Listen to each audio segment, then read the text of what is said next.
So mga kababayan, mga kabarangay, nandito kami ngayon sa aking kapatid dahil siya ay bukas, Biyernes, ng umaga ay babiyahe na siya ng Bacolod. Mga kababayan, kaya nandito kami mga kababayan. Dahil pa Manila siya, gawa ng yung asawa niya, nag-a-apply pa lang sa ibang bansa. So hindi pa basta-basta makaalis mga kababayan.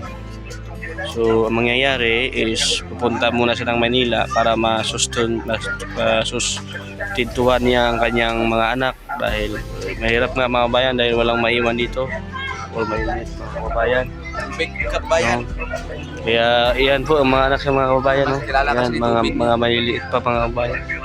Ang kanyang asawa ay nag-a-apply ng abroad, no, sa ibang bansa. So hindi pa basta-basta makaalis gawa ng maraming processing. Dahil sa hirap ng buhay dito sa Pinas sa Negros, Occidental Bacolod, si Paray Negros, mahirap buhay dito mga kababayan. Kaya yun lang ang update ko sa magang ito ay sa hapon ito mga kababayan.